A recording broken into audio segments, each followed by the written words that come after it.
आज की वीडियो में हम आपको बताने जा रहे हैं भारत की पहली मुस्लिम फीमेल न्यूरोसर्जन के बारे में। आदाब, आप देख रहे हैं आवाज़ द वॉइस और मैं हूँ आपके साथ अमीना माजिद।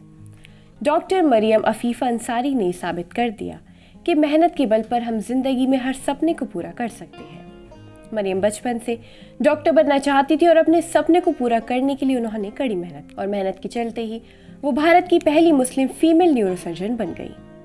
उन्होंने 2020 में नीट की परीक्षा में 137वीं रैंक हासिल की। वो स्कूल के दिनों से ही पढ़ाई में आगे रही हैं और अपने स्कूल के दिनों से ही वो हमेशा टॉप करती आई हैं। हैदराबाद के MS जूनियर कॉलेज से टॉप रैंक के साथ इंटरमीडिएट होने के बाद अफीफ़ा ने उस्मानिया मेडिकल कॉलेज में MBBS में निःशुल्क दाखिला लिया। मरियम ने अपनी शुरुआती पढ़ाई मालेगांव के एक उर्दू मीडियम स्कूल से ली। इसके बाद वो हैदराबाद आ गई। यहाँ आकर उन्होंने 10वीं तक पढ़ाई की, जहाँ 10वीं में उन्हें गोल्ड मेडल भी मिला। अफीफ़ा ने उस्मानिया मेडिकल कॉलेज से MBBS किया। इसी कॉलेज से उन्होंने जनरल सर्जरी में मास्टर्स की डिग्री हासिल की। अफीफ़ा की माँ एक सिंगल मदर और एक टीचर हैं और उन्हें अफीफ़ा पर सबकी तरह ही बहुत गर्व है। अफीफ़ा पढ़ाई के अलावा पेंटिंग, कैलीग्राफी और इस्लामिक टीचिंग में भी आगे हैं।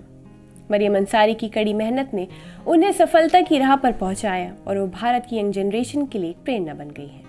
अगर आपको हमारी वीडियो पसंद आई हो तो हमारी हौसला अफजाई के लिए चैनल को सब्सक्राइब करना ना भूलें।